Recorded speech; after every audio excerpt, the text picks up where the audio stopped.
Hey guys, welcome to our channel miracle family. ఎలా ఉన్నారండి? అందరూ బాగున్నారా? సో నేను కూడా బాగున్నానండి, మీరందరూ కూడా బాగున్నారు అనుకుంటున్నాను.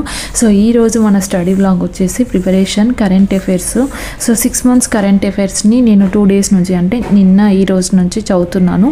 సో వీటిని కంప్లీట్ చేయాలని అనుకుంటున్నాను. ఎందుకంటే ఈ మధ్యకాలంలో ఎక్కువగా నేను సబ్జెక్ట్స్ మీద ఫోకస్ చేసి కరెంట్ అఫైర్స్ బుక్స్ తెచ్చుకున్నా కానీ దాన్ని యూజ్ చేయాలి, అంటే చదవలేను ఇంతవరకు. సో దాన్ని కూడా ఒక 2-3 times అన్నా కానీ చూడాలి కదా, కనీసం కొన్నన్నా చూసుకుంటే బాగుంటుంది అని చెప్పేసి ఈ రోజైతే నేను కరెంట్ అఫైర్స్ మీద ఫోకస్ చేసుకున్నాను. సో మీరేం చదువుతున్నారు? మీ ప్రిపరేషన్ ఎలా ఉంది? లైక్ 2 days నుంచి వర్షాల వల్ల అందరికీ ప్రిపరేషన్ దెబ్బతిన్నది. దట్టు మళ్ళీ ఫీవర్స్, ప్రతి ఒక్కరి ఇంట్లో ఫీవర్స్ రావడం, ఎవరికి ఒక్కరికి వచ్చినా ఇంకా హౌస్ వైఫ్కి మాత్రం ఇంకా పెద్ద పని అయిపోతుంది. మన ప్రిపరేషన్ మొత్తం పక్కన పడిపోతుంది. చాలామందికి డెంగ్యూ ఫీవర్, అలాగే వైరల్ ఫీవర్ 15 days వరకు, చికెన్ గున్యా ఇట్లా అటాక్ అవుతున్నాయి. సో జాగ్రత్తగా ఉండండి. ఫస్ట్ మన ప్రిపరేషన్ మనకి ఎంత ఇంపార్టెంట్, మన పిల్లలు మన ఫ్యామిలీ కూడా మనకి ఎంత ఇంపార్టెంట్. సో వాళ్ళని కూడా మనం టేక్ కేర్గా చూసుకుంటేనే మనం హ్యాపీగా ఉండగలుగుతాము.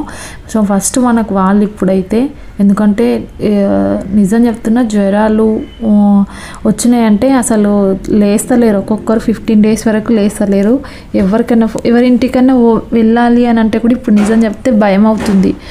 ఒక్కరికి ఫీవర్ వచ్చినా కూడా మా పాపని స్కూల్కి పంపాలన్నా నేనైతే భయపడుతున్నాను. తను కూడా కొంచెం ఎందుకో ఈరోజు సిక్కుగానే వెళ్ళింది. చూడాలా, ఇంకా కొంచెం కోల్డ్ అయినట్టుగా అనిపిస్తుంది, నాకు భయం అవుతుంది.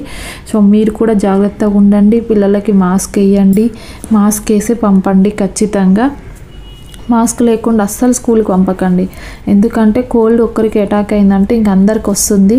సో దానివల్ల చికెన్ గున్యా కానీ డెంగ్యూ కానీ అటాక్ అవుతుంది, మళ్ళీ ఇంకా మనం ఇబ్బంది పడాలి. సో మీ ప్రిపరేషన్ ఎలా ఉందో నాకు కింద ఖచ్చితంగా కామెంట్ చేయండి. లైక్ కొత్తగా ఎవరైనా చూస్తున్నట్టయితే తప్పకుండా చూసేవాళ్ళు లైక్ చేసి సబ్స్క్రైబ్ చేసుకొని చూడండి. నేను పెట్టే ప్రతి ఒక్క వీడియో మీకు రీచ్ అవుతుంది. సో నేను రీసెంట్గా మీకు చెప్పాను కదా వీడియోస్లో, నేను ఏదైనా బిజినెస్ చేద్దాం అనుకుంటున్నా అని చెప్పేసి. సో ఒక 1-2 daysలో నేను స్టార్ట్ చేయబోతున్నాను. క్లాతింగ్ బిజినెస్ స్టార్ట్ చేస్తున్నాను. దసరాకి ముందే స్టార్ట్ చేస్తే నాకు కూడా బాగుంటుంది కదా అని చెప్పేసి అనుకొని, సో నేను ఒక్కదాన్ని అయితే చేయట్లేదు, నేను ఒక ఫ్రెండ్తో కొలాబ్ అయి చేస్తున్నాను. ఎందుకు అట్లా డిసిషన్ తీసుకున్న అక్క అని చెప్పేసి మీరు అనుకోవచ్చు.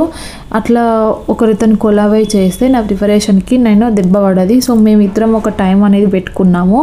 ఇద్దరికి పిల్లలు సేమ్ స్కూల్కి వెళ్తారు కాబట్టి 10 o'clock నుంచి 4 వరకు టైం ఉంటుంది. ఈ మధ్యలో ఒక 4 hours దీని మీద స్పెండ్ చేయాలా అని చెప్పేసి అనుకున్నాము.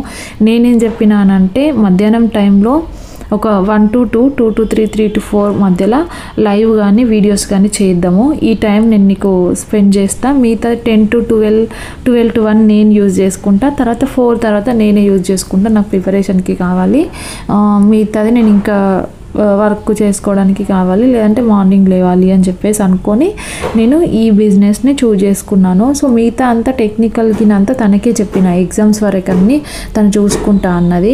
ఎందుకనంటే తనకి ఇంకా యూట్యూబ్ గురించి అంటే మొత్తం కంప్లీట్గా తెలియదు. వీడియో ఎడిట్ చేయడము అప్లోడ్ చేయడం వరకు నేను చూసుకోవాలి, మిగతాదంతా తను చూసుకుంటా అన్నది కాబట్టి. సో నేను ఇంకా తనకు అప్లా చెప్తున్నా. మేమిద్దరం కొంచెం క్లోజ్ ఉంటాం కాబట్టి ఓకే, మైండ్ సెట్ ఓకే అయింది, సింక్ అయింది, ప్లస్ నియర్ బై ఉన్నాము అనుకొని మేము స్టార్ట్ చేస్తున్నాము. సో మీ అందరూ కూడా ఫస్ట్ మన ఛానల్లో కూడా పెడతాను, తీసుకొచ్చిన తర్వాత మీరందరూ కూడా తీసుకుంటారని అనుకుంటున్నాను.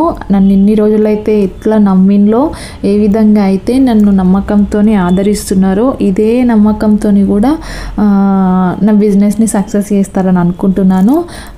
ఎందుకనంటే ఇక ఫైనాన్షియల్గా మనకు మనమంటూ ఒక బ్రాండ్ అనేది ఏర్పరచుకోవాలా, మనకంటే ఒక గుర్తింపు రావాలా అని చెప్పేసి నాకు ఎప్పటి నుంచో ఉంది, అట్లా చెయ్యాలా, ఏదన్నా జాబ్ కొట్టాలా అనే ఉంది.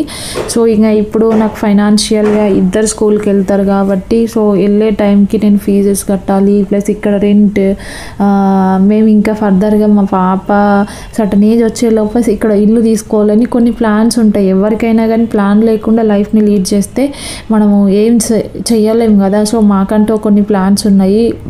పాప సడన్ ఏజ్ వచ్చే లోపల అంటే 13-12 ఇయర్స్ లోపల మేము ఒక హౌస్ తీసుకోవాలని కొన్ని గోల్స్ ఉన్నాయి అన్నట్టు. సో అట్లా మేము కష్టపడాల్సి వస్తుంది. కష్టపడితేనే మనకంటూ డబ్బు కనిపిస్తుంది, అన్నీ చేసుకోగలుగుతాము. సో అందుకు నేను ఏదైనా సరే చేయగలుగుతా అని చెప్పేసి ఇంకా అందులో దిగిన. ఇన్ కేస్ ఇంకా నేను ఎగ్జామ్స్ తర్వాత ఎట్లాగో ఇంకా వీటిలో ఉన్నాను కాబట్టి ప్రిపరేషన్ కంటిన్యూ ఉంటుంది నాకు. ప్లస్ డిస్టర్బెన్స్ కాదు, నేను ఎక్కడికి వెళ్ళాల్సిన అవసరం కూడా రాదు ఒకటి. ఎందుకంటే నాకు ఇంట్లోనే దట్టు కొరియర్ చేయాలన్నా కూడా నాకు అన్ని దగ్గరనే. పక్క గల్లీలోనే పోస్ట్ ఆఫీస్, పెద్ద పోస్ట్ ఆఫీస్ ఉంటుంది మాకు దగ్గరలోనే. మెయిన్ రోడ్ మీదనే మాకు డిటీడీసీ ఉంటుంది. అట్లా మాకు పెద్దగా ఇబ్బంది అనేది రాదు. సో ఇద్దరం ఉన్నాం కాబట్టి ఇంకా తను కొంచెం చెప్పిన నేను ఎగ్జామ్స్ డిసెంబర్ వరకు నేను ఫుల్ బిజీ ఉంటాను, కొంచెం ఎగ్జామ్స్ అయిన తర్వాత మిగతా అంతా నేను చూసుకోగలుగుతానని చెప్తే తను కూడా నాకు యాక్సెప్ట్ చేసింది కాబట్టి సో నేను ఇంకా ఈ స్టెప్ తీసుకున్నాను. ఇప్పుడే ఎందుకు స్టార్ట్ చేయొచ్చు అక్క, డిసెంబర్ తర్వాత స్టార్ట్ చేయొచ్చు కదా అని అంటే, మన తెలంగాణలో జరిగే మొట్టమొదటి పండుగ దసరా బతుకమ్మకి ఖచ్చితంగా మన వాళ్ళు శారీస్ కొనుక్కుంటారు. సో ఇప్పుడు బిజినెస్ స్టార్ట్ చేస్తేనే కొంచెం మనం కూడా బయటకు పాపులారిటీ అనేది వస్తుంది మన బిజినెస్కి అని చెప్పేసి మేము అనుకున్నాము. అట్లా అనుకొని తను నా ఫ్రెండే అన్నట్టు అట్లా నేను ఆగుదామని చెప్పిన. సో తను అన్నట్టు లేదు ఇప్పుడు మనం స్టార్ట్ చేద్దాము, మళ్ళీ ఈ దసరా తర్వాత మన తెలంగాణలో అయితే చాలా తక్కువ కొనడం, నెక్స్ట్ ఆంధ్రాలోనే సంక్రాంతి ఉంటుంది, ఇంకా అప్పుడు వాళ్ళ దగ్గర ఉంటుంది, కానీ ఇంకా అప్పటికి మళ్ళీ చూడొచ్చు అన్నట్టుగా అనుకున్నాము. మనదైతే మనకు కొనేది ఒకటే పండుగకి ఎక్కువ కొంటారు. సో దసరాకే కొంటారు. మన విలేజ్లలోనైతే కొనేది 1 ఇయర్కి ఒక్కసారి అయితే ఊర్లో ఉండే జాతరలకు కానీ లేదంటే ఐదర్ దసరాకు కానీ ఇట్లా. కాబట్టి సో నేను అట్లా ఆలోచించుకొని మేము ఓన్లీ పట్టు లంగాలు, కిడ్స్ వేర్ సెక్షన్ పట్టు లంగాలు ప్లస్ సారీస్ తెద్దామని అనుకుంటున్నాము. సో మీరు ఏమి అయితే బాగుంటుంది అని అనుకుంటున్నారో కింద కామెంట్ చేయండి, ఓకేనా.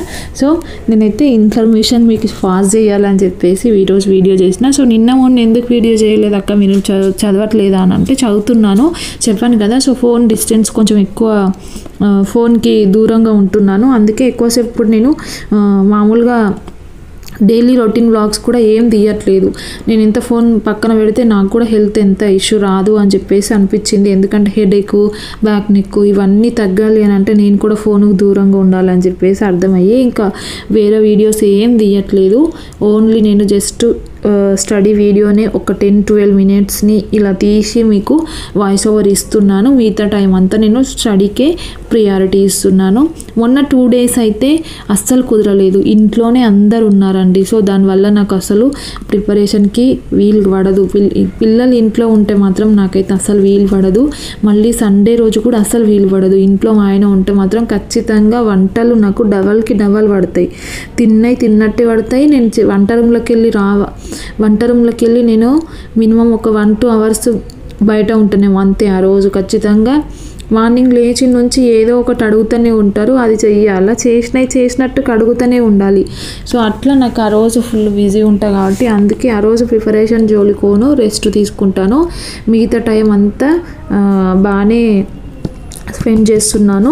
ఇంకా ఇప్పుడు ఈ సారీ బిజినెస్ స్టార్ట్ చేస్తున్నా అని చెప్పినా కదా, దీని తర్వాత నేను మళ్ళీ షెడ్యూల్ కొంచెం ఇంకా ఎక్స్ట్రా చేసుకోవాలి. ఎందుకంటే ఇక్కడ మధ్యాహ్నం నాకు 1 to 2, 2 to 3 వరకు 3:30 వరకు వేస్ట్ అవుతుంది, అంటే 2.5 hour టైం పోతుంది. కాబట్టి ఈ 2.5 hoursని నేను ఎక్కడ అయితే ఇద్దరు మార్నింగ్ ఆర్ ఈవినింగ్ అన్నా కానీ కొంచెం కొన్ని రోజుల వరకు కష్టపడాలనేది అర్థమయ్యింది. సో కష్టపడతా, లైఫ్లో ఒకటి నాకంటూ గుర్తింపు తెచ్చుకొని నేను ఒక స్థాయికి వచ్చే వరకు అన్ని విధాలుగా ట్రై చేస్తే నాకు ఎందులో సక్సెస్ వస్తే దాంట్లో నేను ముందుకెళ్తా అనేది ఎంచుకున్నాను. ఇంకా ఇక్కడ ఫస్ట్ ప్రియారిటీ అయితే జాబే. అది ఎప్పుడైనా ఆశయం జాబ్ అంతే. అది ఇప్పుడు వస్తుందా రేపు వస్తుందా ఎప్పుడన్నా దాని కానీ రాస్తూనే ఉంటా. అది మైండ్లో ఒకటి బలంగా ఫిక్స్ అయినా బుక్స్లు తీసి పక్కన పడేయాలని అస్సలు అనిపిస్తలేదు. మైండ్లోకి వెళ్ళి అరే పక్కన పడేసి మనం ఇప్పుడు నేను బిజినెస్ చేస్తా కదా, ఎందుకు నాకు అవసరమా పిల్లలతోని అనేది మైండ్ సెట్ అసలు రావట్లేదు నాకు. అట్లా మళ్ళీ నన్ను ఇంట్లో మళ్ళీ ఫోర్స్ చేస్తున్నారా, నువ్వు ఏమైనా చదువు జాబ్ కొట్టు అని ఫోర్స్ ఉందా అంటే నాకు అట్లా కూడా ఫోర్స్ లేదు. నిజం చెప్తున్నా, ఇట్స్ మై ఒపీనియన్, ఓన్లీ నా చాయిస్ ప్రకారం నేను ముందుకెళ్తున్నా, అంతేగాని వేరే చాయిస్ ప్రకారం అస్సలు ముందుకు వెళ్ళట్లేదు. నేను ఓన్గా తీసుకున్న డిసిషన్ కాబట్టి ఇట్లా బలంగా మైండ్లో నాటుకుంది. ఆ కోరిక ఏదో ఒక రోజు నెరవేరుతుందేమో అన్న ఆశతో ముందుకు వెళ్తూనే ఉన్నా. ఓకే, టైం ఉంది కదా, 2025 వరకు టైం ఉంది. ఖచ్చితంగా ఆ టైం లోపల మనం ఒక జాబ్ అయితే కొడతా అని అయితే నమ్మకం వచ్చింది. ఎందుకంటే అంతకుముందు నేను చదివే చదువుకు ఇప్పుడు నేను చదువుతున్న చదువుకు నేను తెలుగు అకాడమీ బుక్స్ యూజ్ చేస్తున్నా కదా, బాగా తేడా ఉన్నాయి. ఆ బుక్స్కు ఈ బుక్స్కు మ్యాటర్కి మంచిగా ఉన్నాయి. కొంచెం మంచి అండర్స్టాండింగ్ లెవెల్లో ఒక్కసారి చదివినా 2 సార్లు చదివినా అర్థమయ్యే విధానంలో నాకు అర్థమవుతున్నాయి. చాలా బాగున్నాయి. నేనైతే తొందరనే క్యాచ్ చేసుకోగలుగుతున్నా, అర్థం చేసుకోగలుగుతున్నా. నేను చదివిన ఒక 1 అవర్ చదివినా కూడా ఒకవేళ కూర్చున్నప్పుడు క్వాలిటీగా అయితే నేర్చుకోగలుగుతున్నా. ఎందుకంటే నేను ఇప్పుడు వేరే వాళ్ళతో ఒక్కొక్కసారి ఇట్లా ఫ్రెండ్స్ ఎవరైనా ఫోన్స్ చేసినప్పుడు, మనతోనే చదివే వాళ్ళు మన రిలేటివ్స్ వాళ్ళతో ఫోన్ చేసినప్పుడు డిస్కస్ చేస్తే కదా ఏదైనా సబ్జెక్ట్స్, అంటే మనం ఏం చదివినాం వాళ్ళు ఏం చదివిండ్రు అనేది డిస్కస్ చేసినప్పుడు కొంచెం అర్థమవుతుంది నాకు. నేను కరెక్టే చదివినా అనేది నాకు తెలుస్తుంది అన్నట్టు. అంటే కంపారిజన్ చేసుకుంటే కూడా నేను ఏం చదువుతున్నా, ఎట్లా చదువుతున్నా, వాళ్ళు ఎట్లా చదువుతున్నారు, వాళ్ళు ఏ విధంగా ముందుకెళ్తుళ్ళు అనేది. కానీ ఎవరు ఏ విధంగా ఎట్లా చదివినా కూడా ప్రజెంటేషన్ ఇంపార్టెంట్. ఎగ్జామ్ హాల్లో ఫస్ట్ లక్ ఇంపార్టెంట్. మన తలరాతల రాసి పెట్టుంటే ఇంకా ఏది ఎప్పుడు ఎలా జరిగేది ఉంటే అలా జరుగుతుందేమో అని అనిపిస్తుంది. సో ఇంకా నాకు ఫస్ట్ రాసి పెట్టుందా ఏముందో ఎట్లుందో ఇంకా నా జాతకాన్ని నేనే ఇక 25th వరకు పరిష్కరించుకుంటా ఉండాలి ఇంకా. సో ఈ ఇయర్ అయితే ఇంకా హాఫ్ ఆఫ్ ది సిలబసే అవుతుంది నాది, నిజం చెప్తున్నా. ఇప్పుడు ఫస్ట్ అటెంప్ట్కి అంటే గ్రూప్ 3 అయితే ఇప్పుడే ఫస్ట్ అటెంప్ట్ కాదు అందరిది. సో గ్రూప్ 2 కూడా ఇప్పుడే అనుకుంటాను, అదైతే ఫస్ట్ అటెంప్ట్ గ్రూప్ 2 కూడా. సో ఈ ఫస్ట్ అటెంప్ట్కి ఇంకా పేపర్ ఎలా ఉంటుంది, మొన్న గ్రూప్ 4 అయితే రాసినా కానీ ఇదైతే ఇంకెలా ఉంటుందో చూడాలి. చూసిన తర్వాత మనకి ఏ విధంగా స్కోరింగ్ వస్తుంది ఒకటి, నేను ఎంతవరకు అటెంప్ట్ చేయగలుగుతున్నా ఒకటి, ప్లస్ నేను ఒకవేళ ఈ సెప్టెంబర్ అక్టోబర్ కూడా ఇంకా గిట్లనే గట్టిగా కూర్చుంటే మామూలుగానైతే ఒక సెకండ్ టైం రివిజన్ అన్న కంప్లీట్ చేయగలుగుతానేమో. సో చాలామంది బుక్స్ అడుగుతున్నారు ఇంకా. సో బుక్స్ ఆన్లైన్లో చాలా వరకు ఉన్నాయండి. ఆన్లైన్లో తెప్పించుకోవాలనుకుంటే ఆన్లైన్లో తెప్పించుకోండి. మీరు ఖచ్చితంగా ఆన్లైన్లో దొరుకుతున్నాయి, అమెజాన్లో, ఫ్లిప్కార్ట్లో అవైలబుల్గా ఉన్నాయి. నేను రీసెంట్గా చూసాను, ఒకసారి సెర్చ్ చేసి తీసుకోండి.